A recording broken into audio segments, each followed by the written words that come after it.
Hey YouTube world, I just wanted to reach out and do a quick update on the Gladiator. I said, in my last Gladiator video, I would have an update video as far as installing some hood struts as well as a JLT oil separator. So I have gone ahead and done that, so I want to walk you over what all happened there. And going back to my initial video when I was doing the intro, I think I forgot to mention that this vehicle also does have the LED headlight package and tail light package, as well as the bed liner from the factory. So here we go. I'm gonna pop the hood, show you what all has been done so far. Just finished doing this install today. Highly recommend both of these. They're both pretty easy mods to do. Can do them in no time at all. So the first thing I did is I installed the Rival hood struts. These were recommended from the Rob Motive JT site. So I went ahead and ordered them off of Amazon. Easy install. It was basically brackets here. You take one bolt out and replace or install this lower bracket, and then up here as well there is a bracket that goes inside of the hood that you throw kind of fish in there with one of the bolts and then put in the upper bracket, and then it's as simple as snapping on the struts. Literally took me 15 minutes, and it is so nice that I no longer have to use the prop rod that is up here staying in its clip. I don't have to listen to it bounce around. I don't have to fight with it to get it out, and it's not in the way when I'm working on it. Second thing I installed was the JLT oil separator.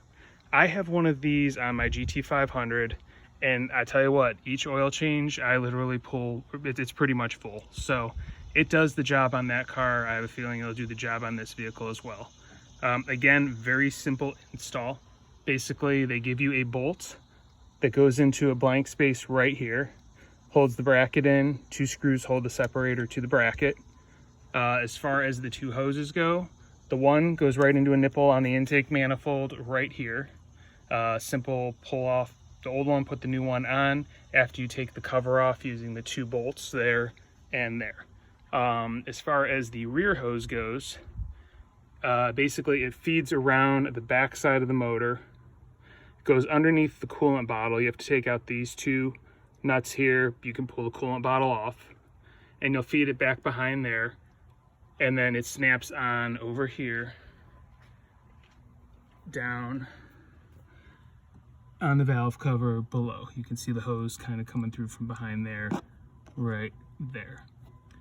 Hardest part about this install was actually pulling the old hose out.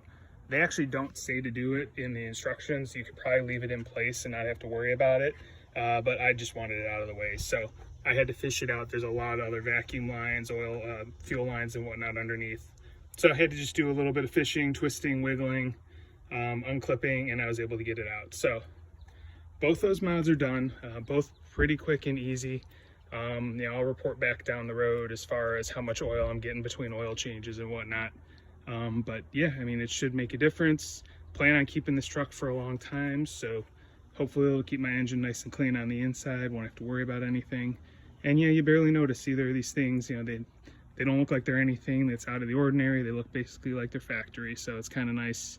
Nothing is crazy or whatnot. So that's really all I have. The only other update is I did take the truck in this past week and had the touch-up coat, the annual maintenance coat done on the ceramic coating, so it's beaten up real nice now, back like it was when it was first done. And yeah, the Hydro Blue is presenting very well. So that's really all I have today. No immediate plans for any other mods on this truck in the near future. I mean, I'm still looking at my long-term plans. I'd like to get some sliders probably next. I'm looking at the Ace or the Rock Hards. Just depends on if I want to keep my existing ones, because I know the Ace will work in conjunction with the existing Rubicon sliders, whereas the Rock Hards replace everything. So kind of all depends on how much money I want to spend and what I want to do. But I definitely like to get some sliders on it, because then the next steps will be going up higher, and I'd like to get a slider that's got some sort of a step. Make it a little easier for the wife and other passengers to get in and out. So that's really all I have today. Thank you for watching. And please like and subscribe. I will have some more Gladiator content coming up in the future. I also have content on my MR2, and I'll probably start doing some videos on my GT 500 as well. So, I have some interesting various vehicles that I'll be doing updates on. So Thanks for watching and have a great day.